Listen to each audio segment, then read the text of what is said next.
चलो बच्चों शुरुआत करते हैं। जैसा कि आप लोग देख पा रहे हो, हमारा ये भारत का मानचित्र है और भारत के मानचित्र की बात कर रहे हैं हम लोग। पहले भारत के बारे में जानेंगे।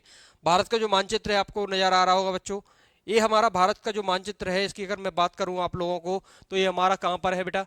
ये अगर हम लोग देखेंगे तो भारत का मानचित्र देखिए, पृथ्वी ले लेते हैं हम लोग। वैसे पृथ्वी की बात करते हैं पहले। पृथ्वी जो है हमारा, वो पृथ्वी मान लो ये है। इस पृथ्वी के अंदर एक विषुवत रेखा है। क्या है बच्चों? ये इक्वेटर है। इक्वेटर है ये, इक्वेटर। और यहाँ से लंदन के ग्रीनविच से होकर एक रेखा गुजरती है जिसको ग्रीनविच रेखा कहा जाता है। और ग्रीनविच रेखा के ईस्ट में और इक्वेटर के उत्तर में, नॉर्थ में हमारा भारत स्थित है ये। तो हमारे भारत की अगर दिशा की बात करेंगे बच्चों तो ये कहाँ मिलेगा बच्चों? नॉर्थ ईस्ट मिलेगा। यानी कि इक्वेटर से ऊपर देखेंगे तो उत्तर और ग्रीनविच से देखेंगे तो पूर्व। तो नॉर्थ ईस्ट हमारे भारत की स्थिति रहेगी, ये हमेशा याद रखना है। तो नॉर्थ ईस्ट। चलिए बच्चों अब बात करते हैं भारत की। तो भारत के जो विस्तार और स्थिति है वो क्या है? भारत का भौगोलिक क्षेत्रफल, ये जो भौगोलिक क्षेत्रफल लिखा है आपके सामने बच्चों, भारत का भौगोलिक जो क्षेत्रफल लिखा है आपके सामने ये देखेंगे तो ये 32.8 लाख वर्ग किलोमीटर लिखा है। यानी कि कितना है? 32,87,263 वर्ग किलोमीटर है बच्चों। कितना है ये? 32,87,263 वर्ग किलोमीटर हमारे भारत का क्षेत्रफल है, जो विश्व के कुल क्षेत्रफल का 2.43% है। मतलब अगर हम लोग मान लें पूरे विश्व का जो क्षेत्रफल है वो 100% है, तो उसमें से भारत का जो क्षेत्रफल है वो कितना है बच्चों? 2.43% है। कितना है बच्चों? 2.43। ये आपको पता होना चाहिए, ये 2.43% है। और भारत का जो एरिया है वो कितना है? 3287, यानी कि आप कह सकते हैं आप लोग कितना? 32,87,263 वर्ग किलोमीटर ये एरिया है बच्चों। अब हम लोग बात करें इसकी लंबाई की, तो इसकी लंबाई जो है ना, कश्मीर से कन्याकुमारी। आप लोग अगर देखेंगे बच्चों, हमेशा कोई भी अगर मैप देखना हो आपको, कोई भी दुनिया का मैप, आपको किसी का भी मैप देखना हो तो हमेशा ये याद रखना है कि जो हम देख रहे हैं तो ऊपर वाला जो हिस्सा होता है वो हमेशा नॉर्थ मानना है। क्या मानना है? उत्तर मानना है। ऊपर वाला हिस्सा उत्तर मानना है, नीचे वाला हिस्सा साउथ हो जाएगा, दक्षिण हो जाएगा। राइट हैंड पर हम लोग बात करते हैं तो ये ईस्ट हो जाएगा। क्या हो जाएगा बच्चों? ईस्ट हो जाएगा। और इधर क्या हो जाएगा? वेस्ट। तो हमेशा किसी भी मैप को देखने का तरीका क्या होगा? किसी भी मैप को देखने का तरीका यही है कि हमेशा ऊपर वाला हिस्सा क्या है? नॉर्थ है, उत्तर है, उसके अपोजिट वाला हिस्सा दक्षिण है, साउथ है, और राइट हैंड वाला ईस्ट है, और लेफ्ट हैंड वाला वेस्ट है। ये याद रखना है आपको बच्चों।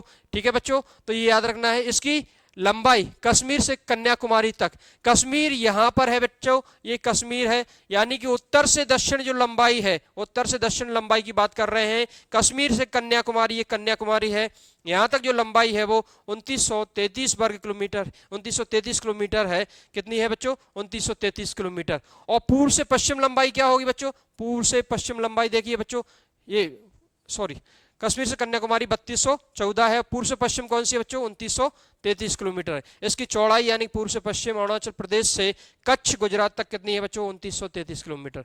तो हमारा जो लंबाई है भारत की वो उत्तर से दक्षिण ज्यादा है, 3214 किलोमीटर है, और पूर्व से पश्चिम 2933 किलोमीटर। ये याद रखना है आप लोगों को। ठीक है बेटा, गुड मॉर्निंग सभी को, राधे राधे, वेरी गुड बेटा, गुड मॉर्निंग बच्चों। चलिए, तो ये याद रखना है, उत्तर से दक्षिण लंबाई क्या है? 3214 किलोमीटर, पूर्व से पश्चिम लंबाई 2933 किलोमीटर।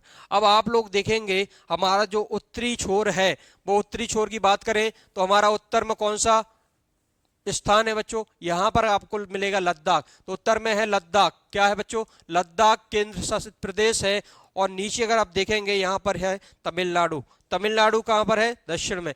पूर्वी छोर की अगर बात करेंगे तो यहां पर आपको अरुणाचल प्रदेश मिलेगा। कहां पर मिलेगा? अरुणाचल प्रदेश। पूर्व में और पश्चिम में आपको गुजरात मिलेगा।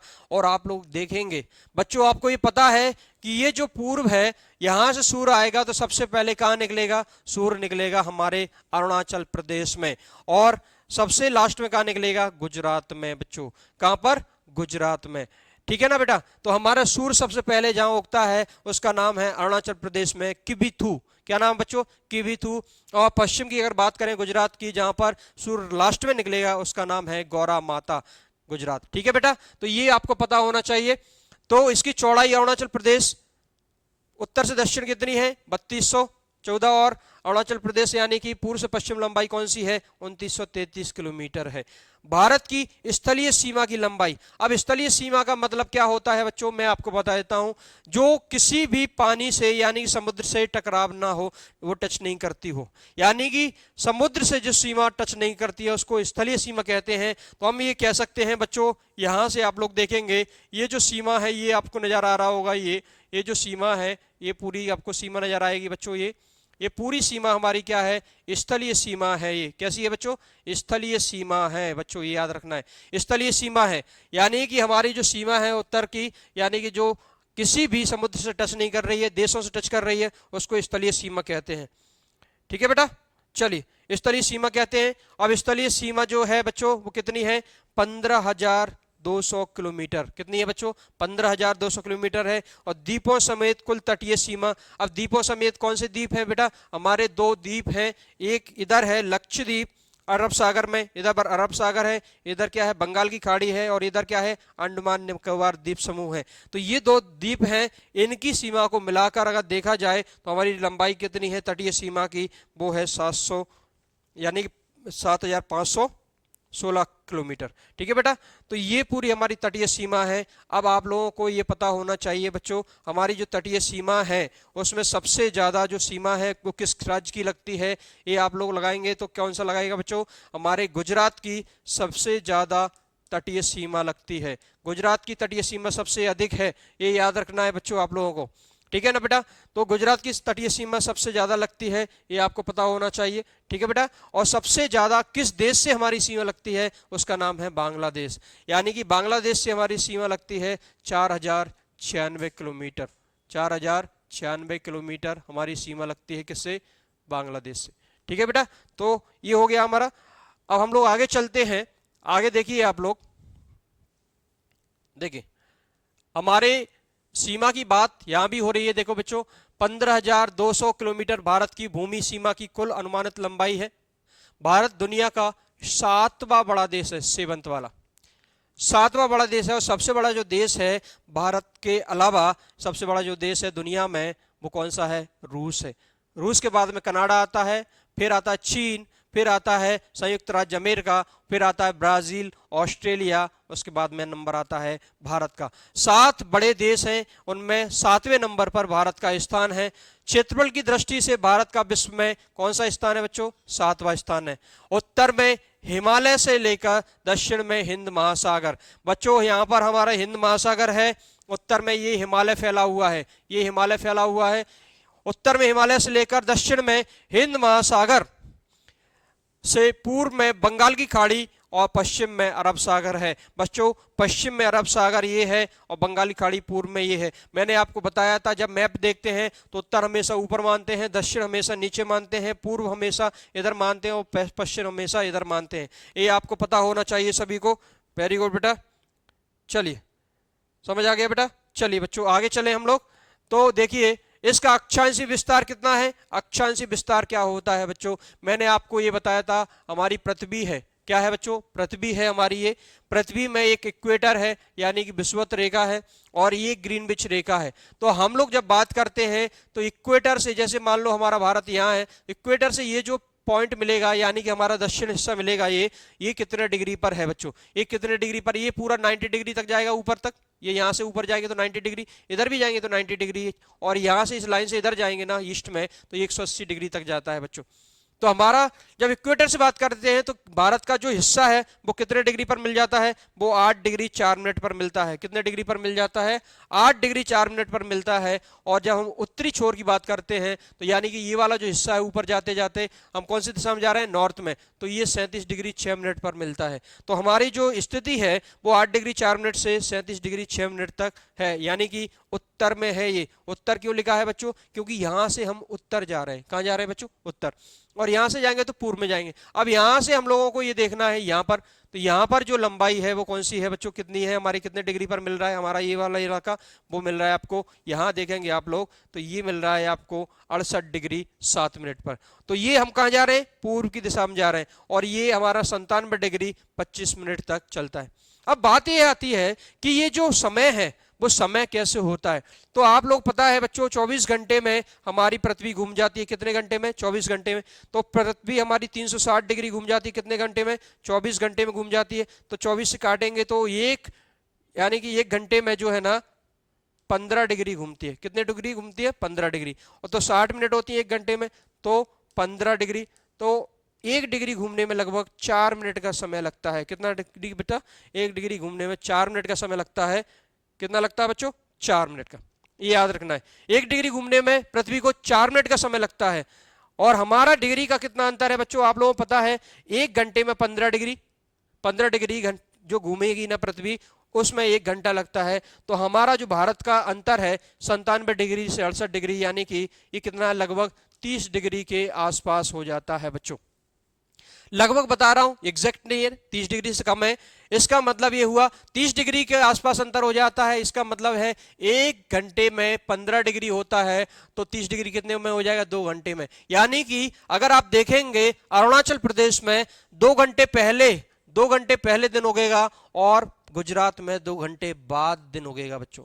अगर मैं आपसे कहूं कि भैया किसी भी जगह का आपको टाइम बताना है, तो आप क्या करेंगे? आपको अगर देशांतर रेखा पता है, देशांतर यानी कि वो डिग्री पता है, खड़ी वाली डिग्री जिसको देशांतर कहते हैं, क्योंकि आप लोग ये ऐसी जो रेखा है इनको अक्षांश कहते हैं बच्चों, और इनको जो खड़ी रेखाएं होती हैं उनको देशांतर कहा जाता है। देशांतर रेखाएं हैं, देशांतर रेखा की आपको स्थिति पता है तो आप बता सकते हैं, क्योंकि आपको पता है 1 डिग्री में 4 मिनट होते हैं, 4 मिनट का समय लगता है घूमने पृथ्वी को, और 15 डिग्री में कितना लगेगा बच्चों? 1 घंटे यानी कि 60 मिनट लगते हैं। तो ये आपको पता होना चाहिए। तो भारत के दोनों हिस्सों में, पूर्वी और पश्चिमी छोर में लगभग 2 घंटे का अंतर आया है। लेकिन इस 2 घंटे का अंतर हम लोगों को कंपेयर करना था। एक ही ऑफिस है, एक ही भारत सरकार है, और भारत सरकार के ऑफिस एक साथ निकलने चाहिए। इसलिए क्या होगा, नहीं तो अगर हम लोग इनके हिसाब से चलेंगे तो गड़बड़ हो जाएगा। इसलिए हम लोगों ने क्या किया, हम लोगों ने बीच में एक IST बनाई, इंडियन स्टैंडर्ड टाइम, भारतीय मानक समय रेखा, इन दोनों के बीच से निकाली है। और इसका जो डिग्री है वो 82.5 डिग्री ईस्ट है। 82.5 डिग्री ईस्ट क्यों रखा है बच्चों? क्योंकि इन दोनों के बीच का हिस्सा है। इन दोनों में 1 घंटा इधर से कम कर दिया, इधर से बढ़ा दिया, यानी कि यहाँ पर 82.5 डिग्री। इससे क्या होगा, ऑफिस एक साथ खुल सकेंगे, भारत सरकार काम कर सकेगी। और ये जो IST है, इंडियन स्टैंडर्ड टाइम, वो जो रेखा है वो बेसिकली हमारे भारत के 5 राज्यों से गुजरती है। और ये इलाहाबाद यानी कि आप प्रयागराज के नैनी से गुजरती है बच्चों। IST 82.5 डिग्री ईस्ट रेखा है हमारी IST, इंडियन स्टैंडर्ड टाइम। तो आपको पता होना चाहिए बच्चों। और बच्चों हम लोग बात करें बच्चों, तो हमारा जो मैंने आपको बताया पृथ्वी जो है, पृथ्वी ये है, तो पृथ्वी के उत्तर में जो है ना, ये जो हमारे इक्वेटर, इसके उत्तर में क्या होगा, उत्तरी गोलार्ध में, उत्तरी गोलार्ध, और ये क्या है, दक्षिणी गोलार्ध। तो हमारा भारत कहाँ पर है, यहाँ पर है। तो आप देखेंगे बच्चों इसको है, इसका अक्षांशीय विस्तार कितना है, 8 डिग्री 4 मिनट से 37 डिग्री 6 मिनट, यानी कि ये वाला जो हिस्सा है 8 डिग्री और 37 डिग्री कहाँ पर है, ऊपर वाला हिस्सा है। उसका ये हो गया हमारा। इस कारण यह उत्तरी गोलार्ध में स्थित है, उत्तरी गोलार्ध में है ना, यहाँ पर उत्तरी गोलार्ध में, ठीक है बेटा। यह पश्चिम से पूर्व में, हाँ पश्चिम से पूर्व में, देखो पश्चिम से पूर्व जा रहे हैं हम लोग, पश्चिम से पूर्व में 68 डिग्री 7 मिनट से 97 डिग्री 25 मिनट पूर्वी देशांतर। पूर्वी देशांतर क्यों कहा है बच्चों, आपको पता है ग्रीनविच मीन टाइम होता है, GMT होता है, ग्रीनविच रेखा होती है, उसके द्वारा हम लोग माप रहे हैं। तो हम पश्चिम से पूर्व जा रहे हैं, तो हमारा ये हिस्सा 68 डिग्री पर मिलता है और ये कितने पर, 97 डिग्री पर मिलता है। तो 2 घंटे का लगभग अंतर है बच्चों, ये आपको पता होना चाहिए। चलिए बच्चों, तो हमारे सूर्य को उगने में 2 घंटे का लगभग अंतर आता है, सूर्य के उगने और डूबने में 2 घंटे का पूर्वी और पश्चिमी छोर में, ठीक है बेटा। चलिए अब आप लोगों को ये आपको दिख रहा है, भारत दुनिया का 7वां बड़ा देश है। भारत का कुल क्षेत्रफल 32 87 263, हाँ 32,87,263 वर्ग किलोमीटर है। भारत का उत्तर से दक्षिण तक लंबाई जो है 3214 किलोमीटर है और पूर्व से पश्चिम लंबाई 2933 किलोमीटर है। इसकी भूमि सीमा 15,200 किलोमीटर है और भारत में तटीय सीमा 7516 किलोमीटर तट रेखा है बच्चों, ये आपको पता ही है। चलिए आगे देखें, हम लोग आगे चलते हैं। आगे देखिए, क्षेत्रफल के आधार पर देश, कौन कौन से देश कहां कहां पर हैं, क्षेत्रफल के आधार पर सबसे बड़ा देश कौन सा है। मैंने आपको बताया था भारत हमारा 7वें नंबर पर आता है, लेकिन क्षेत्रफल के आधार पर सबसे बड़ा जो देश है वो कौन है, रूस है, रसिया है। कौन सा है बेटा, रसिया है बच्चों, ठीक है बेटा। चलिए, रसिया है सबसे बड़ा देश। कौन सा है, रसिया जो आपको नजर आ रहा है, ये रसिया सबसे बड़ा देश है क्षेत्रफल के आधार पर। कौन सा है, रसिया। उसके बाद में आता है कनाडा का, क्या आता है बच्चों, कनाडा। उसके बाद में आता है चाइना, कौन सा आएगा, चाइना, चीन। उसके बाद में आएगा यूएसए, यूएसए आएगा बच्चों। उसके बाद में आता है यहाँ पर ब्राजील है, ये क्या है बच्चों, ब्राजील है। 5वें नंबर पर कौन आएगा, ब्राजील है। 6वें नंबर पर ये ऑस्ट्रेलिया है, ऑस्ट्रेलिया 6वें नंबर पर। और 7वें नंबर पर आता है ये भारत। कौन सा आएगा बच्चों, भारत। तो पहले नंबर पर एक रसिया, दूसरे पर कनाडा, तीसरे पर चाइना, चौथे पर यूएसए यानी कि यूनाइटेड स्टेट्स ऑफ अमेरिका, और 5वें पर आता है ब्राजील, और 6वें पर आता है ऑस्ट्रेलिया। और 7वां कौन सा है बच्चों, 7वां तो आप जानते ही हैं, 7वां तो हमारा कौन सा है, 7वां हमारा है भारत। ठीक है बेटा। चलिए बच्चों, तो आपको पता होना चाहिए क्षेत्रफल के आधार पर रूस सबसे बड़ा है और भारत कौन से नंबर पर है, 7वें पर। रूस के बाद में कनाडा आता है, चीन आता है, संयुक्त राज्य अमेरिका आता है, ब्राजील आता है, ऑस्ट्रेलिया आता है, भारत आता है। ठीक है बेटा। उसके बाद में हम लोग चलते हैं आगे। कर्क रेखा, भारत के बीचों बीच से एक रेखा गुजरती है, कर्क रेखा। रेखाएं बच्चों 3 प्रकार की हैं मेन रूप से। अगर मैं आपको यहां बताऊं तो पूरी पृथ्वी है, इसमें एक विषुवत रेखा है, इसके पैरेलल एक 23.5 डिग्री पर उत्तर में बात करेंगे तो ये कर्क रेखा है, कर्क रेखा। और नीचे बात करेंगे दक्षिण में तो ये मकर रेखा है, मकर रेखा। ठीक है बेटा, मकर रेखा है बच्चों। अब आप लोगों को ये याद रखना है, जो विषुवत रेखा है हमारी, इसके उत्तर में कर्क रेखा है। तो 23.5 डिग्री क्यों रखी है, क्योंकि 23.5 डिग्री पर हमारी पृथ्वी झुकी हुई है। अब 23.5 डिग्री की जो कर्क रेखा है वो हमारी ये डॉट डॉट डॉट दिख रहा है आपको, ये गुजर रही है और ये 8 राज्यों से गुजरती है। कितने राज्यों से गुजरती है बच्चों, 8 राज्यों से। कौन सा है, पहला है गुजरात, फिर आ जाता है राजस्थान, ये फिर तीसरा मध्य प्रदेश, चौथा छत्तीसगढ़, झारखंड, पश्चिम बंगाल, त्रिपुरा और मिजोरम। ये 8 के 8 राज्य हैं हमारे। कितने राज्य बेटा, 8 के 8 राज्य हैं। इन 8 राज्यों से हमारी जो कर्क रेखा है वो गुजरती है। तो देखिए, कर्क रेखा 23.5 डिग्री भारत के मध्य से गुजरती है, भारत को लगभग 2 बराबर भागों में बांटती है। कौन सी, कर्क रेखा 2 बराबर भागों में बांटती है। आप देखेंगे तो 2 बराबर भागों में बांट रही है भारत को, कौन सी, कर्क रेखा। तो देखेंगे गुजरात, गुजरात, दूसरी मध्य प्रदेश, तीसरी छत्तीसगढ़, झारखंड, बंगाल, पश्चिम बंगाल, त्रिपुरा और मिजोरम। तो कौन कौन से बेटा याद रखना है आपको, गुजरात है, मध्य प्रदेश है, छत्तीसगढ़ है, झारखंड, पश्चिम बंगाल, त्रिपुरा, मिजोरम। इन 8 राज्यों से हमारी कर्क रेखा गुजरती है। ठीक है बच्चों। तो हम लोग आगे चले तो आप देखें ये बच्चों, यह रेखा गुजरात, राजस्थान, मध्य प्रदेश, छत्तीसगढ़, झारखंड, पश्चिम बंगाल, त्रिपुरा और मिजोरम राज्यों से, कुल 8 राज्यों से गुजरती है। भारत का मानक समय 82.5 डिग्री पूर्व देशांतर या मित्तर है। यह रेखा नैनी यानी कि जो प्रयागराज है, इलाहाबाद है, से गुजरती है। और ये कितने राज्यों से गुजरती है बच्चों, ये 5 राज्यों से गुजरती है। भारत की मानक समय रेखा 5 राज्यों से गुजरती है। कितने राज्यों से, 5 राज्यों से। 5 राज्य कौन कौन से हैं, वो 5 राज्य कौन से हैं बच्चों, एक आता है उत्तर प्रदेश, ऐसे गुजरती है बच्चों, देखो ये ऐसे ऐसे गुजरती है। और ये इसमें आता है उत्तर प्रदेश। कौन सा आता है बच्चों, भारत की जो मानक समय रेखा है, आईएसटी है, इंडियन स्टैंडर्ड टाइम है, वो 5 राज्यों से गुजरती है। कौन कौन से, 5 राज्यों से कौन सी गुजरती है बच्चों, आईएसटी, इंडियन स्टैंडर्ड टाइम 5 राज्यों से, उत्तर प्रदेश, मध्य प्रदेश, छत्तीसगढ़, उड़ीसा और आंध्र प्रदेश। इन 5 राज्यों से आईएसटी हमारी भारतीय मानक समय रेखा गुजरती है। चलिए बच्चों आगे चलते हैं हम लोग, आगे देखेंगे बेटा। आगे देखिए, पड़ोसी देश, हमारे भारत से कौन कौन से देश लगते हैं, उनकी सीमा लगती है, ये आपको बताना है बच्चों। चलिए, गुड मॉर्निंग बेटा सभी लोगों को, गुड आफ्टरनून बेटा। चलिए चलिए बच्चों, देखो हम लोग बात करते हैं तो हमारी जो सीमा रेखा है वो किस किस से लग रही है बच्चों, एक तो यहां पर देखेंगे बच्चों हमारी अफगानिस्तान से लग रही है, अफगानिस्तान से, पाकिस्तान से लग रही है, नेपाल से लग रही है, भूटान से लग रही है, बांग्लादेश से लग रही है और म्यांमार से लग रही है। यानी कि कितने देश हो गए बच्चों, ये कितने हो गए, और ये चाइना। ठीक है बेटा, कितने हो गए, 1 2 3 4 5 6 7, कितने देशों से, 7। लेकिन सबसे अधिक जो सीमा लगती है, भारत की जो सीमा है वो 7 देशों के साथ लगती है, और इन 7 देशों में सबसे अधिक सीमा किससे लगती है, सबसे अधिक लगती है बांग्लादेश से, सबसे अधिक सीमा लगती है बांग्लादेश से, और सबसे कम किससे लगती है, सबसे कम लगती है अफगानिस्तान से। तो भारत की सबसे अधिक सीमा किससे लगती है, बांग्लादेश से, सबसे कम सीमा लगती है अफगानिस्तान से। बच्चों ये याद रखना है आप लोगों को, ठीक है बेटा। तो देखिए बच्चों, तो भारत की स्थलीय सीमा 7 देशों के साथ लगती है, ये बांग्लादेश, चीन, पाकिस्तान, नेपाल, म्यांमार, भूटान और अफगानिस्तान। भारत की स्थलीय सीमा सबसे ज्यादा बांग्लादेश के साथ और सबसे कम अफगानिस्तान के साथ लगती है। तो बच्चों अब पाकिस्तान जो है ना बच्चों, पाकिस्तान 1947 में हमसे अलग हो गया भारत से, और पाकिस्तान का ही जो हिस्सा था वो पूरी पाकिस्तान कहलाता था बांग्लादेश, और इसका जो जन्म हुआ है 1971 में हुआ था।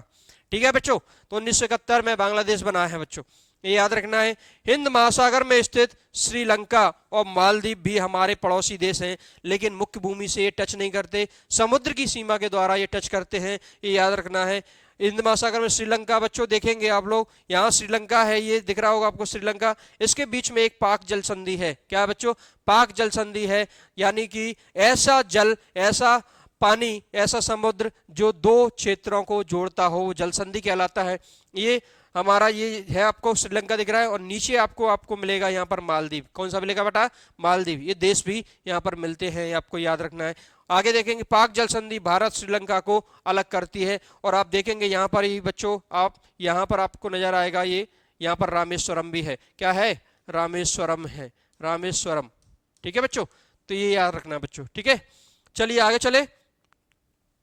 ठीक है बच्चों, तो सबसे ज्यादा बांग्लादेश से सीमा लगती है, सबसे कम अफगानिस्तान से सीमा लगती है, ये याद रखना है आप लोगों को। आगे देखेंगे हम लोग, आगे जल संधि देखिए, हम लोग जल संधि की बात कर ही रहे थे। तो जल संधि पानी का वह संकीर्ण पतला क्षेत्र जो दो विशाल जलाशयों को जोड़ता है और जल संधि कहलाता है। यानी कि पाक जल संधि बंगाल की खाड़ी और हिंद महासागर को जोड़ती है, लेकिन अलग किसको कर रहा है, श्रीलंका और भारत को। इन दोनों के बीच में पाई जाती है पाक जल संधि, इन दोनों को जोड़ रहा है, लेकिन अलग किसको कर रहा है, श्रीलंका और भारत को अलग कर रहा है। तो पाक जल संधि किस किस के बीच में, भारत और श्रीलंका के बीच में है पाक जल संधि। ठीक है बच्चों, ये याद रखना है आप लोगों को।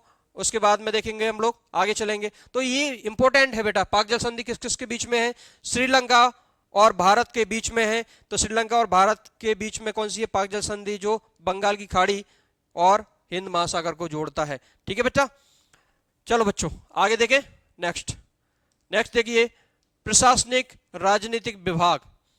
हमारे जो प्रशासनिक राजनीतिक विभाग हैं वो भारत में कौन कौन से हैं वो आपको बताना है। चलिए बच्चों आगे देखें। सुचारू प्रशासन के लिए भारत को 28 राज्यों में और 8 केंद्र शासित प्रदेशों में बांटा गया है, और इन राज्यों में सबसे बड़ा जो राज्य है वो राजस्थान है। कौन सा है बेटा, राजस्थान सबसे बड़ा राज्य है। क्या है, सबसे बड़ा राज्य है। सबसे बड़ा राज्य कौन सा है, राजस्थान है। और सबसे छोटा राज्य कौन सा है बच्चों, सबसे छोटा राज्य है, छोटा राज्य वो है गोवा।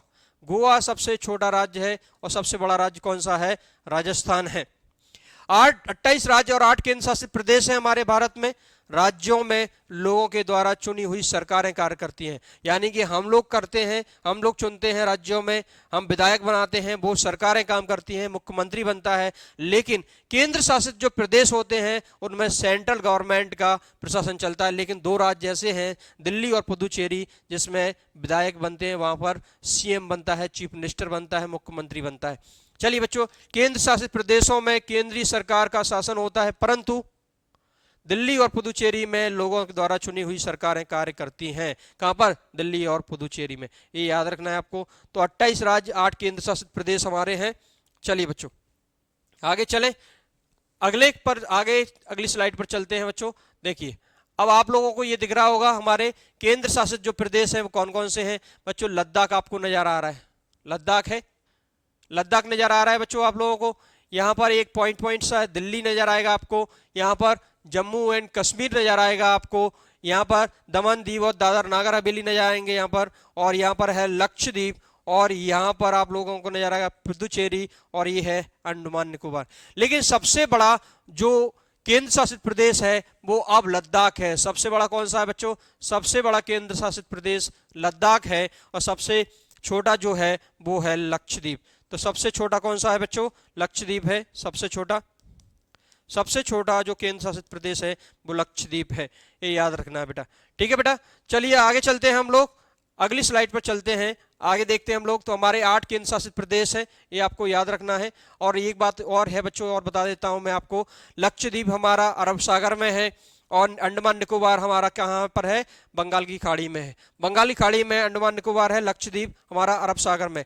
अच्छा, एक बात और बता देता हूं मैं बच्चों, नीचे हमारा मालदीव है। क्या है? मालदीव। नीचे हमारा मालदीव है, ये याद रखना है। नीचे मालदीव है, मालदीव और यहाँ पर ये मिनिकॉय द्वीप है। मालदीव और मिनिकॉय द्वीप के बीच में 8 डिग्री चैनल है। 8 डिग्री चैनल है बच्चों। 8 डिग्री चैनल किस किस के बीच में है? मालदीव और मिनिकॉय द्वीप के बीच में है, और मिनिकॉय द्वीप और लक्षद्वीप के बीच में 9 डिग्री चैनल है। 9 डिग्री चैनल बच्चों। 9 डिग्री चैनल किसके बीच में है? मिनिकॉय और लक्षद्वीप के बीच में है, ये याद रखना है। और अंडमान और निकोबार द्वीप समूह के बीच में, अंडमान और निकोबार के बीच में है 10 डिग्री चैनल। 10 डिग्री चैनल किसके बीच में है? अंडमान और निकोबार को अलग करता है, ये याद रखना है बच्चों। अंडमान निकोबार को अलग करता है 10 डिग्री चैनल। चलिए आगे चले हम लोग बच्चों, आगे देखिए। भारत के 28 राज्यों के नाम बच्चों, ये नाम दिए गए हैं, आप लोग देख सकते हैं। मैं आप लोगों को मैप के थ्रू बताता हूं, आप लोग नाम पढ़ सकते हैं। देखिए, मैं आपको 28 राज्य बता रहा हूं बच्चों। यहां पर आप देखेंगे, देखिए यहां पर आप लोग ये नजर डालेंगे तो यहां पर क्या है? ये लद्दाख और जम्मू कश्मीर है, ये लेकिन केंद्र शासित प्रदेश है।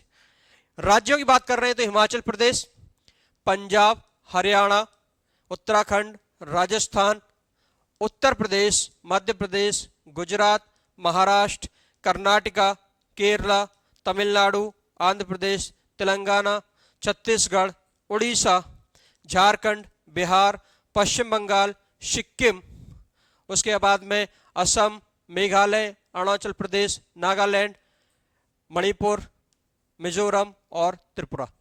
ये सभी हमारे 28 राज्य हैं। और मजेदार बात यह है बच्चों, मैं आपको कुछ और बता देता हूं, ये अकेला ऐसा राज्य है, कौन सा? ये हमारा सिक्किम अकेला ऐसा राज्य है जो तीन ओर से किससे घिरा है? तीन ओर से 3 देशों से घिरा हुआ है। 3 ओर से 3 देशों से घिरा हुआ राज्य कौन सा है? 3 ओर से 3 देशों से घिरा हुआ राज्य है सिक्किम, और 3 ओर से एक ही देश से घिरा हुआ राज्य है त्रिपुरा। 3 ओर से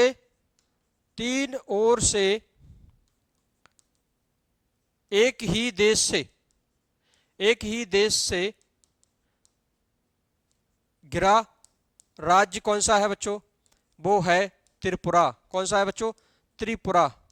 तो 3 ओर से 3 देशों से घिरा हुआ है। आप देखेंगे सिक्किम कौन सा है बच्चों? सिक्किम, ये है सिक्किम, आपको नजर आ रहा है बच्चों आपको। यहाँ पर भूटान है, ये नेपाल है, इधर चाइना है। तो 3 ओर से 3 देशों से घिरा हुआ राज्य कौन सा है? वो सिक्किम है। 3 ओर से तीनों तरफ से एक ही देश से घिरा हुआ जो राज्य है वो है त्रिपुरा। 3 ओर से एक ही देश से घिरा हुआ, बांग्लादेश से घिरा हुआ राज्य कौन सा है? वो है त्रिपुरा। ये आपको पता होना चाहिए। ठीक है बेटा, चलिए तो आप लोगों को पता हो गया कि हमारे ये राज्य हैं, कितने हैं? 28 राज्य हैं। ठीक है बच्चों, चलिए आगे देखेंगे हम लोग। और इनमें सबसे बड़ा राज्य कौन सा है? मैंने आपको बताया था सबसे बड़ा जो राज्य है हमारा कौन सा है? वो राजस्थान है।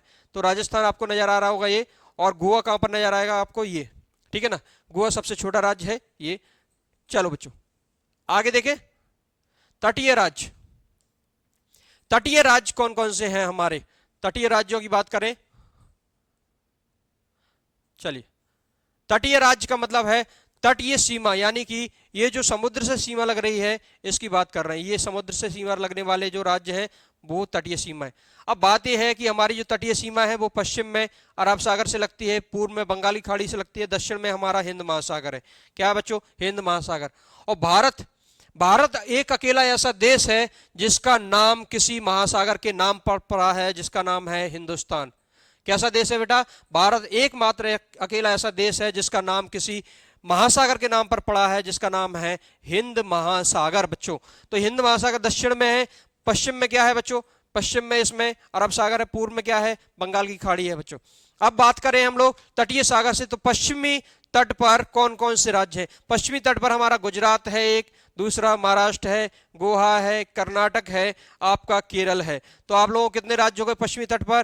गोवा, महाराष्ट्र, गोवा, गुजरात, महाराष्ट्र, कर्नाटक, केरल, यानी कि 5 राज्य हो गए। और पूर्वी तट पर कौन से हैं बच्चों? तमिलनाडु आ जाएगा एक, आंध्र प्रदेश दूसरा आ जाएगा, तीसरा उड़ीसा आ जाएगा और पश्चिम बंगाल आ जाएगा, यानी कि 4 राज्य हमारे पूर्वी तट पर है। इस प्रकार हमारे 9 राज्य तटीय सीमा से लगते हैं। कितने राज्य लगते हैं बच्चों?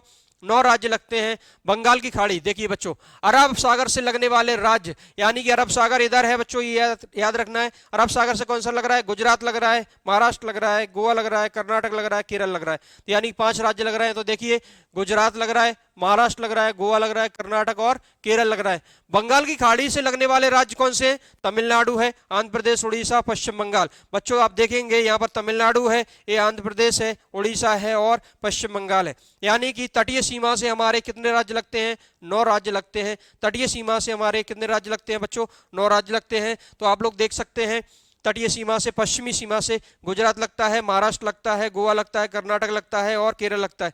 पूर्वी सीमा से हमारे कौन से लगते हैं बच्चों? तमिलनाडु, आंध्र प्रदेश, उड़ीसा और पश्चिम बंगाल। ये पूर्वी तटीय सीमा से लगने वाले राज्य हैं बच्चों। तो देखिए आप लोग, तो टोटल कितने राज्य हो गए? 9 राज्य हमारी तटीय सीमा से लगते हैं।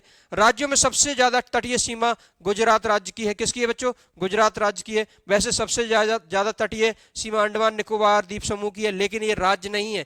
ये अंडमान निकोबार द्वीप समूह क्या है? एक केंद्र शासित प्रदेश है, सेंट्रल गवर्नमेंट चलाती है, यानी कि यूनियन टेरिटरी है बच्चों, ये राज्य नहीं है। ये याद रखना है आप लोगों को। चलिए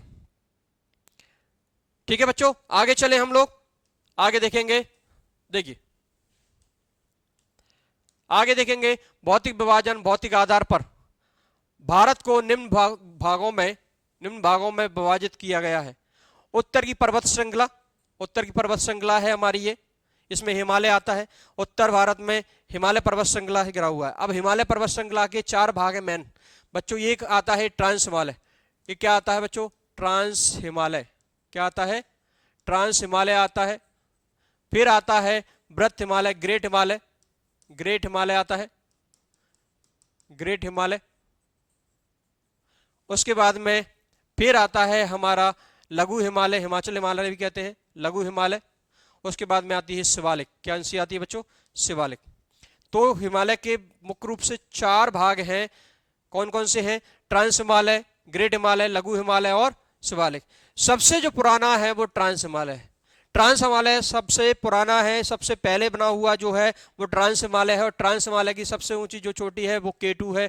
इसको गॉडविन ऑस्टिन भी कहते हैं। K2 या गॉडविन ऑस्टिन हमारे भारत में ही है अगर देखा जाए तो, लेकिन ये पीओके में है अभी, वर्तमान में पीओके में, लेकिन वो भारत का हिस्सा मानते हैं हम लोग। तो भारत का हिस्सा है वो, लेकिन पीओके यानी कि पाकिस्तान के अंडर है अभी वो। तो पाकिस्तान के अंडर यहाँ पर आपको K2 मिल जाएगी, जिसको गॉडविन ऑस्टिन कहा जाता है। ये भारत की चोटी है। तो भारत की चोटी सबसे ऊंची कौन सी मानी जाएगी? K2 मानी जाएगी। लेकिन ये भारत में अभी, भारत के कब्जे में नहीं है। तो भारत में स्थित कौन सी मानी जाएगी? तो वो मानी जाएगी कंचनजंगा, वो ग्रेट हिमालय में है। किसमें बेटा? ग्रेट हिमालय। ग्रेट हिमालय की सबसे ऊंची जो चोटी है वो है माउंट एवरेस्ट। माउंट एवरेस्ट है, माउंट एवरेस्ट। इसको सागर माथा भी कहा जाता है। क्या कहा जाता है बच्चों? सागर माथा भी कहा जाता है। दुनिया की सबसे ऊंची चोटी है और 8848 मीटर ऊंची है बच्चों। ये 88-48 मीटर ऊंची है बच्चों ग्रेट हिमालय की, यानी कि माउंट एवरेस्ट, जो नेपाल में स्थित है। कहां पर है ना? माउंट एवरेस्ट नेपाल में है बच्चों, ये याद रखना है। इसके अलावा हम लोग बात करें, माउंट एवरेस्ट नेपाल में है। कहां पर है? नेपाल में। इसके अलावा आप लोग देखेंगे लघु हिमालय है। लघु हिमालय हमारा एक और चोटी है, और शिवालिक बाहरी चोटी है, और ये सबसे नवीन है। सबसे नई चोटी कौन सी है? शिवालिक है। और हमारे जो हिमालय है बच्चों सबसे नवीन बलित पर्वत है। बलित पर्वत का मतलब होता है फोल्डिंग वाला। फोल्डिंग वाला जो पर्वत है वो नवीन बलित पर्वत कौन सा है बच्चों? हिमालय है। हिमालय सबसे नवीन बलित पर्वत है। और सबसे पुराना बलित पर्वत कौन सा है? वो अरावली है, वो राजस्थान में। तो सबसे पुराना जो पर्वत है वो उसका नाम है अरावली, राजस्थान में है। राजस्थान में आप लोग देखेंगे इधर, तो आप लोग देखेंगे यहाँ पर राजस्थान में ये अरावली पाया जाता है। और अरावली जो पर्वत है वो क्या है? सबसे पुराना पर्वत है। अरावली की चोटी पर ही आप लोग देखेंगे दिल्ली यूनिवर्सिटी बनी है। दिल्ली यूनिवर्सिटी का जो निर्माण हुआ है उसमें जो पर्वत पाए जाते हैं वो अरावली का ही क्षेत्र है, ये आपको पता होना चाहिए। चलिए बच्चों, ठीक है बेटा, हाँ वेरी गुड बेटा। चलिए आगे। तो उत्तरी पर्वत श्रृंखला क्या है? उत्तर में भारत हिमालय पर्वत श्रृंखला से घिरा हुआ है। हिमालय का अर्थ बर्फ का घर। यह 3 समांतर श्रृंखलाओं में बटा हुआ है। कौन सी? 3 नहीं है, ये 4 हो जाएंगे बच्चों, 3 नहीं 4 श्रृंखलाओं में बटा हुआ है। ट्रांस हिमालय है, दूसरा ग्रेट हिमालय है, तीसरा लघु हिमालय है, चौथा है शिवालिक। ठीक है बच्चों, तो चलिए आगे देखें हम लोग। ठीक है, नेक्स्ट देखिए बेटा, माद्री या व्रत या सर्वोच्च हिमालय। ग्रेट हिमालय की बात करें हम लोग तो यह सबसे उत्तरी श्रृंखला है। नहीं, सबसे उत्तरी श्रृंखला में बच्चों मेन जो आता है वो आता है ट्रांस हिमालय। ठीक है ना, चलिए ट्रांस हिमालय आता है। तो ये सब ये कह सकते हैं हम लोग ट्रांस हिमालय के बाद की श्रृंखला है। ये हमारे बर्फ से ढकी हुई रहती है। विश्व की सबसे ऊंची ऊंची पर्वत चोटियां इस श्रृंखला में पाई जाती हैं। हिमालय का मतलब ही क्या है? हिम प्लस आलय। हिम प्लस आलय है। आलय का मतलब होता है घर, हिम मतलब होता है बर्फ। बर्फ का घर पाया जाता है, यानी कि बर्फ का घर है तो हिमालय में बर्फ पाई जाती है। बच्चों आप लोग देखेंगे ग्लेशियर्स मिलेंगे बड़े बड़े। तो हिमालय क्या है? ये बर्फ से ढकी हुई चोटियां हैं, इस श्रृंखला में पाई जाती हैं बर्फ से ढकी हुई चोटियां, ये याद रखना। ठीक है बच्चों, चलिए हम लोग चलते हैं आगे। तो आप लोगों को नजर आ रहा होगा बेटा, ये जो आपको मैप दिख रहा है इसमें, तो हिमालय की जो ग्रेट हिमालय की जो चोटियां हैं वो माउंट एवरेस्ट आपको नजर आएगी यहाँ पर नेपाल में। इसको सागर माथा कहा जाता है। क्या कहा जाता है बच्चों? सागर माथा। सागर माथा कहते हैं इसको, सागर माथा नेपाल में। कंचनजंगा बच्चों सिक्किम में है। सिक्किम में है बच्चों कंचनजंगा। सिक्किम में कौन सा है? कंचनजंगा है। और सिक्किम में कंचनजंगा जो है वो नेपाल और भारत की सीमा पर स्थित है। सिक्किम और नेपाल की सीमा पर स्थित है। भारत की सबसे ऊंची चोटी मानी जाती है। भारत में स्थित भारत की सबसे ऊंची चोटी कौन सी है? ऊंची चोटी कंचनजंगा मानी जाती है। लेकिन गॉडविन ऑस्टिन भी भारत में है, लेकिन ये जो हिस्सा है अभी पीओके यानी कि पाक अधिकृत कश्मीर में स्थित है, इसलिए ये K2 जो है गॉडविन ऑस्टिन जिसको कहते हैं वो भारत की सबसे ऊंची चोटी वैसे मानी जाती है, लेकिन भारत के अंडर नहीं है। अभी भारत के अंडर नहीं है। किसके अंडर है? पाकिस्तान के अंडर है। तो भारत में, भारत के अंडर कौन सी सबसे ऊंची चोटी है? कंचनजंगा है। आपको याद रखना है बच्चों। धूपगढ़ जो चोटी आपको दिख रही है, धूपगढ़ वो मध्य प्रदेश की सबसे ऊंची चोटी है, यानी कि सतपुड़ा की सबसे ऊंची चोटी है। सतपुड़ा पर्वत है, सतपुड़ा की सबसे ऊंची चोटी है बच्चों। यहीं पर मध्य प्रदेश में आप देखेंगे तो यहाँ पर विंध्याचल पर्वत है।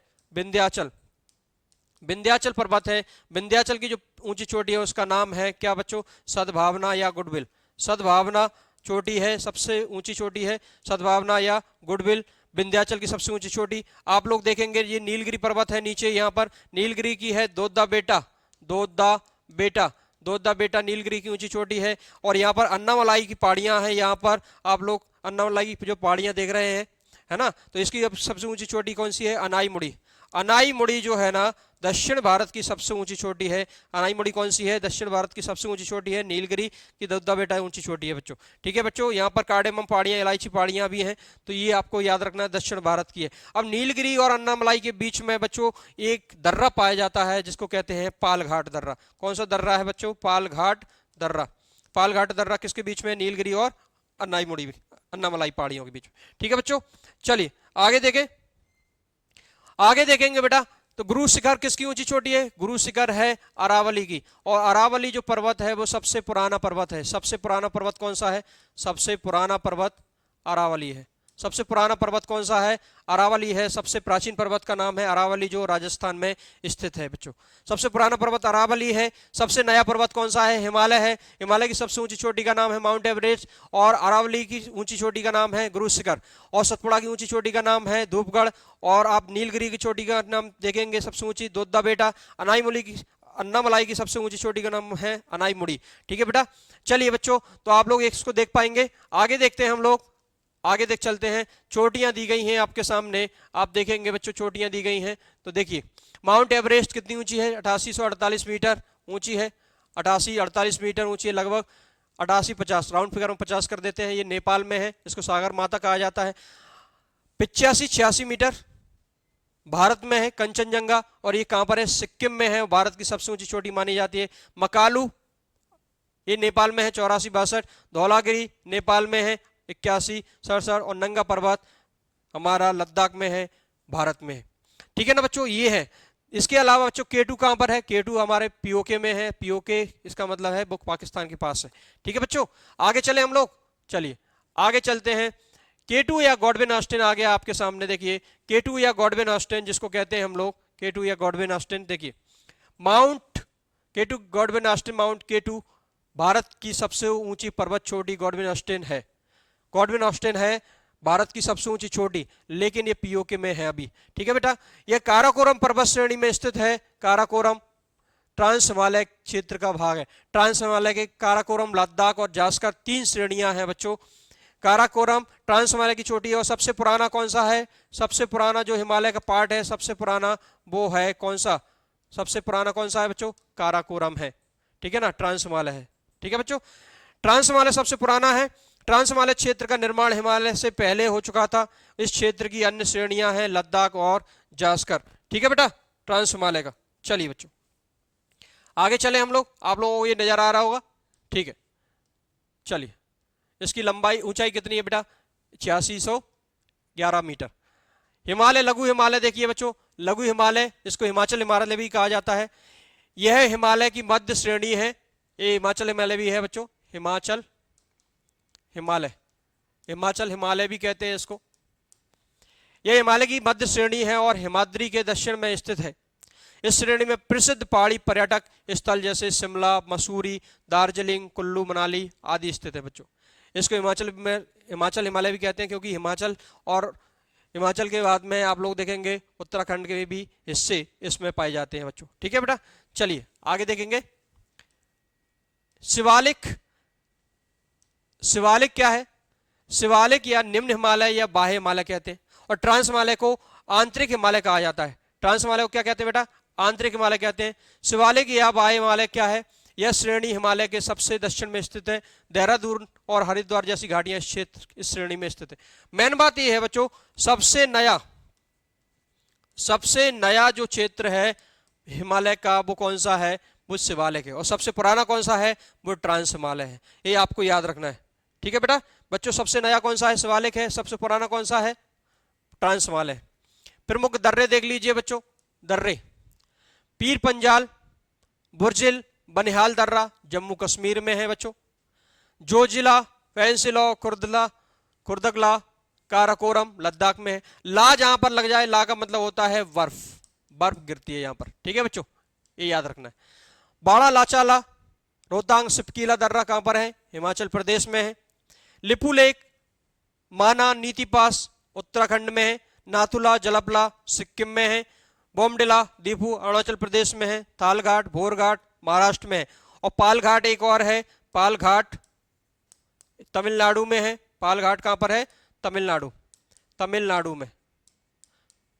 अभी आपको बताया था तमिलनाडु में जो है ना पालघाट है, वो नीलगिरी और अन्नामलाई पहाड़ियों के बीच में है बच्चों।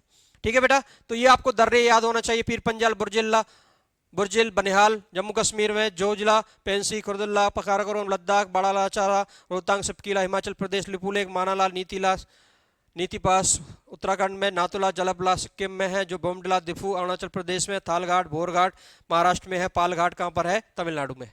ठीक है बेटा, तो ये दर्रे हैं आपके महत्वपूर्ण, इनको आपको याद करना है। चलिए आगे देखेंगे। दर्रे का मतलब होता है बच्चों एक सकरी सी घाटी, दो पहाड़ी पर्वतों के बीच में एक सकरी सी घाटी को कहते हैं दर्रा। ठीक है बच्चों। उत्तरी मैदान, चलो समझ आ रहा है बेटा आप लोगों को? पानी पी लेता हूं थोड़ा सा। चलो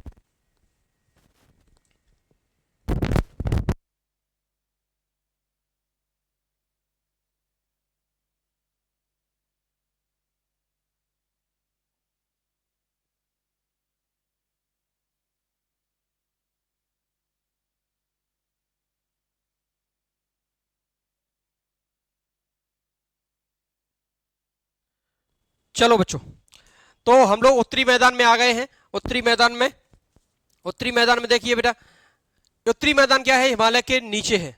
और उत्तरी मैदान जो है ना गंगा का, यमुना का और ब्रह्मपुत्र का जो मैदान है उसको उत्तरी मैदान कहते हैं। ये हिमालय के दक्षिण में है। यह मैदान दक्षिण हिमालय के दक्षिण में स्थित है बच्चों, ठीक है ना। देखिए यह समतल और सपाट है बच्चों। नदियां जो मिट्टी बहाकर लाती हैं उसको कहते हैं जलोढ़ मिट्टी, यानी कि पानी के साथ बहकर जो मिट्टी आती है वो जलोढ़ कहलाती है। सबसे ज्यादा उपजाऊ होती है, सबसे ज्यादा उपजाऊ होती है, इसलिए गंगा का जो मैदान है उसमें सबसे ज्यादा लोग बसे। क्यों बसे? क्योंकि वहां पर ज्यादा उत्पादन होता था, इसलिए सबसे ज्यादा पॉपुलेशन भी आपको कहाँ मिलेगी?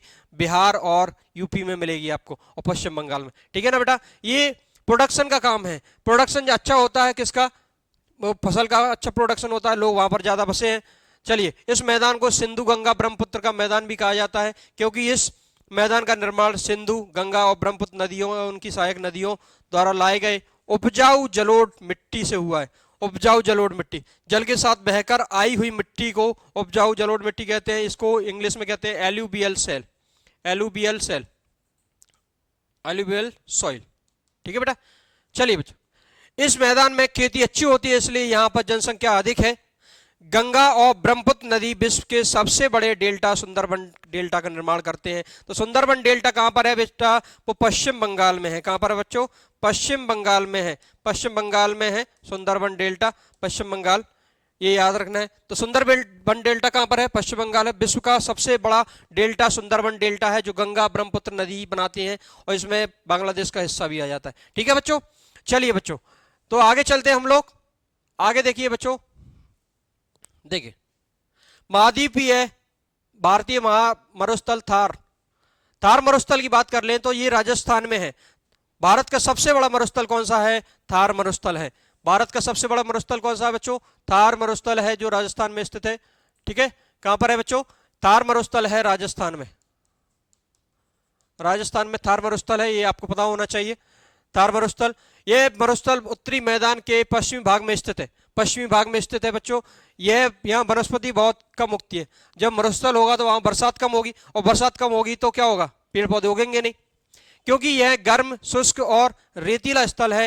यहाँ वर्षा भी बहुत कम होती है।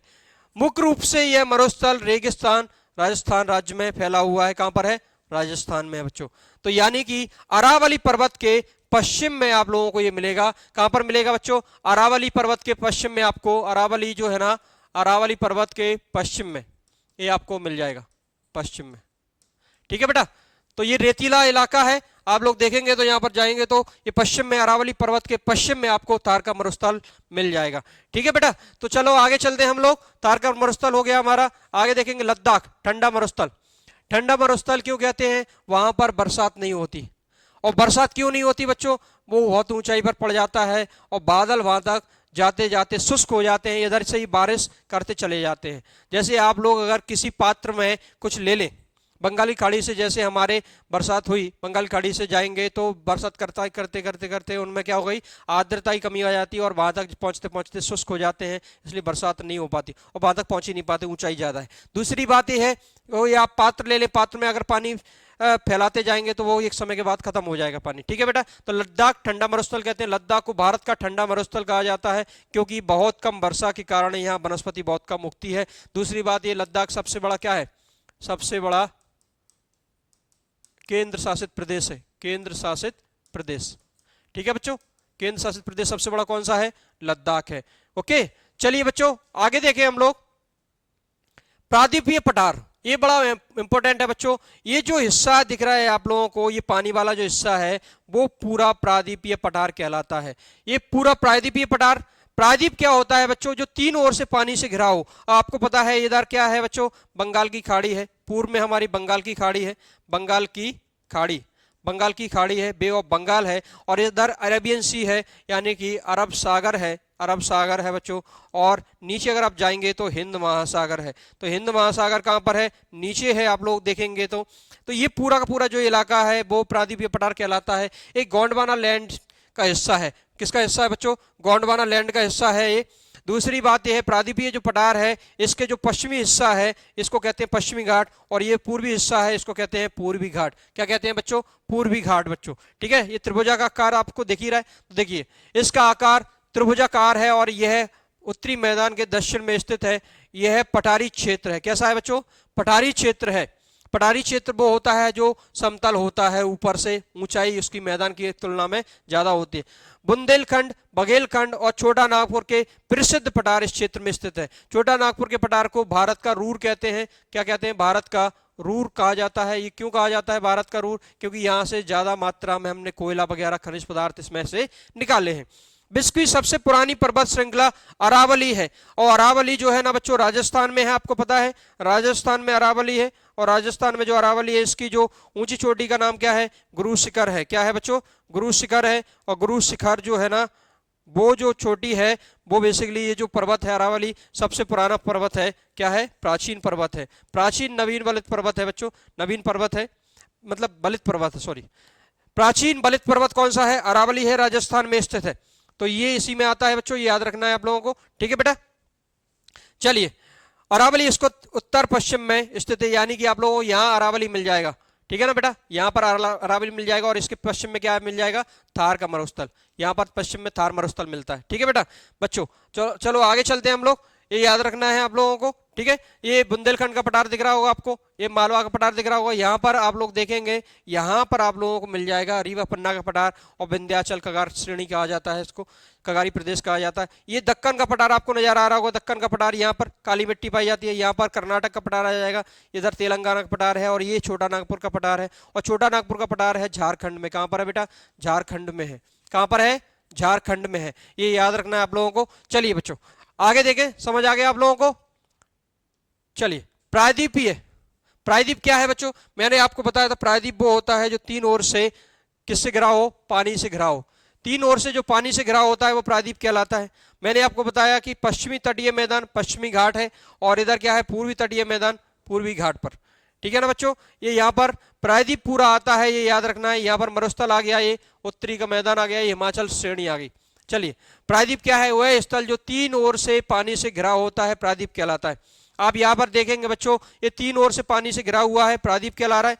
और प्रायद्वीप जो है ना पूरा का पूरा जो हिस्सा है प्रायद्वीप का हिस्सा है। इधर मरुस्थल है, इधर उत्तरी मैदान है, इधर क्या है? हिमाचल प्रदेश, मतलब हिमालय पर्वत है। ठीक है बेटा, समझ आ गया बेटा?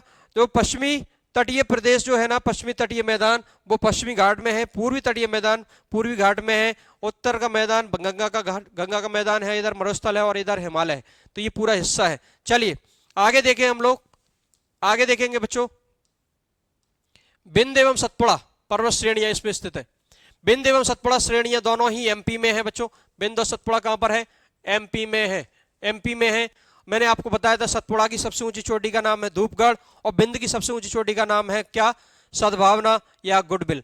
ठीक है बेटा, इस श्रेणियां इसमें स्थित हैं। पश्चिम की तरफ बहने वाली नदियां नर्मदा और ताप्ती इस क्षेत्र से होकर बहती हैं। नर्मदा जो ताप्ती नदियां हैं वो पश्चिम की ओर बहती हैं, और ये भ्रंश घाटी में बहती हैं बच्चों। कहां पर बहती हैं? भ्रंश घाटी में बहती हैं, और ये डेल्टा नहीं बनाती। क्या नहीं बनाती बच्चों? डेल्टा नहीं बनाती। ये अरब सागर में गिरती हैं। कहां पर गिरती हैं?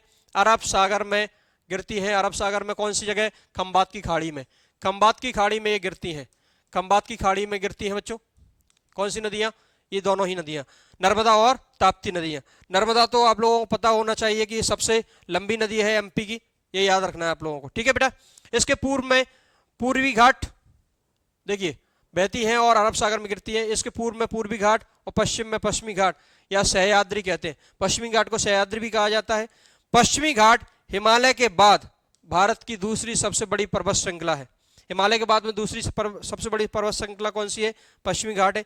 पश्चिमी घाट की सबसे ऊंची चोटी अनाई मुड़ी है। कौन सी बच्चों? अनाई मुड़ी। अन्नामलाई पहाड़ी में है। ये कौन सी में है बेटा? अन्नामलाई पहाड़ी में। अन्नामलाई पहाड़ी में कौन सी है? अनाई मुड़ी है, जो दक्षिण भारत की सबसे ऊंची चोटी कहलाती है। ये कह सकते हैं दक्षिण भारत की सबसे ऊंची चोटी कौन सी है? दक्षिण भारत की सबसे ऊंची चोटी, सबसे ऊंची चोटी कौन सी है बच्चों? यही है। कौन सी? अनाई मुड़ी। दक्षिण भारत की सबसे ऊंची चोटी कौन सी है? अनाई मुड़ी है। ये याद रखना है आप लोगों को बच्चों। ठीक है, चलिए। यह पठार खनिजों में प्रचुर है, यानी कि खनिज पदार्थ यहाँ पर सबसे ज्यादा पाए जाते हैं, बहुत पाए जाते हैं। यहाँ लोहा और कोयला जैसे खनिज प्रचुर मात्रा में पाए जाते हैं। तो लोहा और कोयला बहुत सारे यहाँ पर से हम लोग निकालते हैं, ये याद रखना है बच्चों। ठीक है, चलिए आगे देखेंगे। तटीय मैदान, तटीय मैदान जो देखेंगे ना बच्चों, ये जो हिस्सा दिख रहा है आप लोगों को, तटीय मैदान दिख रहा है आप लोगों को। तटीय मैदान तट क्यों है? क्योंकि ये समुद्र से टच होता है, इसलिए तट कहलाता है। और जिसमें मैदान हुए हैं यानी कि समतल हिस्से हैं। तो तटीय मैदान, तो पूर्वी और पश्चिमी घाटों के पूर्वी एवं पश्चिमी उपजाऊ मैदान पाए जाते हैं, जिन्हें क्रम से पूर्वी तटीय मैदान और पश्चिमी तटीय मैदान कहते हैं। तो पश्चिमी तटीय मैदान, पूर्वी तटीय मैदान, जो हमारा सह्याद्री वाला हिस्सा है पश्चिमी घाट, इसके उत्तरी छोर को कहते हैं कौन सा? ये वाला जो हिस्सा, ये काठियावाड़ हो गया, ये वाला हिस्सा काठियावाड़ मैदान, ठीक है। इसको कहते हैं कोंकण, और फिर वो कहते हैं मालाबार। और यहाँ पर क्या आ गया? ये कोरोमंडल और उत्तरी सरकार। इसको यहाँ से हिस्से को, यानी कृष्णा नदी के हिस्से से ऊपर के हिस्से को उत्तरी सरकार कहते हैं, कृष्णा नदी के दक्षिण में कोरोमंडल कहते हैं। मालाबार ये केरल वाला तट है, वो मालाबार कहलाता है, और कोंकण ऊपर वाला कहलाता है। और बीच में कन्नड़ भी आता है, जो कर्नाटक वाला हिस्सा है बच्चों, तो याद रखना है, ठीक है बेटा। तो ये तटीय मैदान है दोनों। तो ये पश्चिमी घाट में कोंकण और मालाबार तटीय मैदान है। और इधर अगर पूर्वी घाट की बात करें तो कोरोमंडल कृष्णा नदी तक, और उत्तरी सरकार कृष्णा के ऊपर को, ठीक है बेटा। ये आपको पता होना चाहिए। चलिए आगे देखेंगे हम लोग।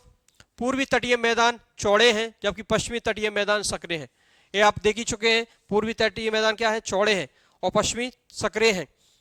महानदी गोदावरी, महानदी गोदावरी, कृष्णा और कावेरी जैसी पूर्व की ओर बहने वाली नदियां पूर्वी तटीय मैदान से होकर गुजरती हैं। कहाँ से निकलती हैं बच्चों? पूर्वी तटीय मैदान से, यानी कि बंगाल की खाड़ी में गिरती हैं। ये सभी कहाँ पर हैं? बंगाल की खाड़ी में गिर रही हैं। कहाँ पर गिर रही हैं? बंगाल की खाड़ी में। तो बंगाल की खाड़ी में गिर रही है बच्चों ये पूरी सभी नदियां।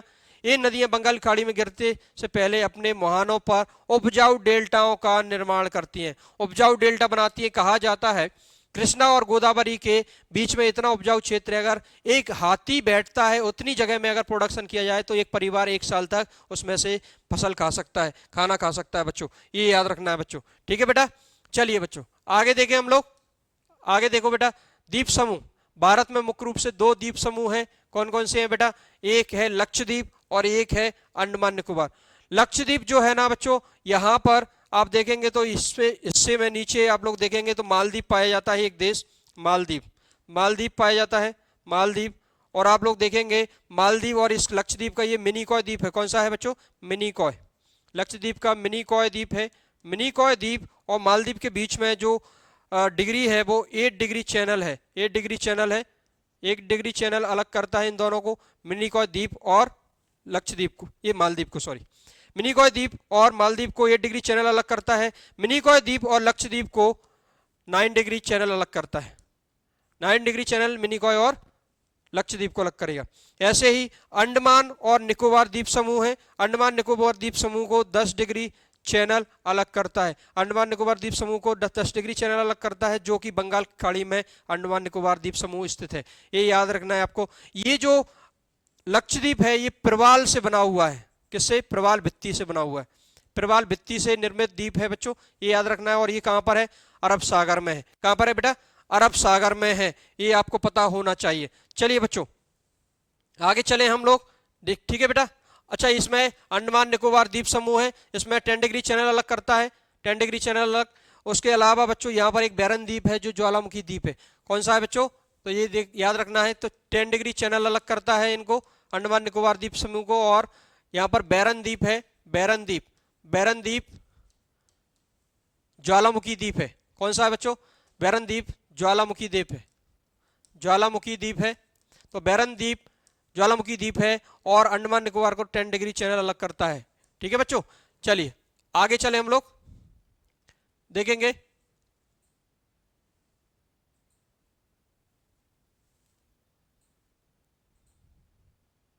चलिए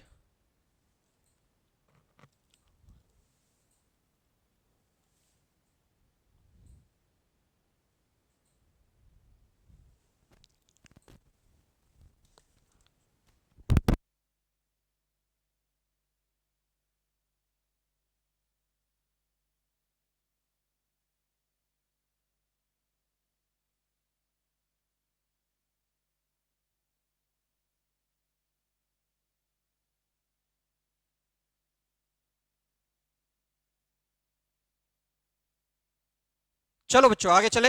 लक्षद्वीप समूह, लक्षद्वीप समूह देखिए बेटा, लक्षद्वीप समूह देखिए आप लोग, ये अरब सागर में स्थित है, आपको पता है लक्षद्वीप अरब सागर में है। ये प्रवाल द्वीप है, ये भी हम पढ़ चुके हैं, अर्थात ये मूंगा जीवों के अस्थिपंजरों से बना हुआ है। यह केरल के पास स्थित है। कहां पर है बेटा? केरल के पास स्थित है। ठीक है बच्चों, तो ये पता होना चाहिए आप लोगों को। आगे देखेंगे अंडमान निकोबार द्वीप समूह, और आपको मैंने बताया था लक्षद्वीप को कैसे अलग करते हैं डिग्रियों में। चलिए यहां पर आप बात करेंगे अंडमान निकोबार द्वीप समूह की। यह बंगाल की खाड़ी में स्थित है और यह दक्षिणतम बिंदु इंदिरा पॉइंट इस द्वीप समूह पर स्थित था। चलिए बच्चों आगे देखेंगे 2004 में आई सुनामी में डूब गया, और आपको पता है अंडमान निकोबार द्वीप समूह को ये 10 डिग्री चैनल अलग कर रहा है बच्चों। कौन सा? 10 डिग्री चैनल अलग कर रहा है, ये आपको पता होना चाहिए अंडमान निकोबार द्वीप समूह को। चलिए आगे चले। भारत की कुछ प्रमुख नदियां, उत्तर में बहने वाली नदियां सिंधु, सतलज, गंगा, यमुना, ब्रह्मपुत्र।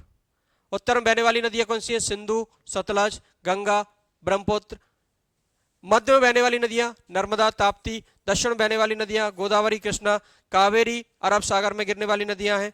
और सिंधु और नर्मदा, तापी बंगाली खाड़ी में कौन सी गिरती है बच्चों? ये गंगा, ब्रह्मपुत्र, गोदावरी, कृष्णा, कावेरी, स्वर्णरेखा, महानदी। बच्चों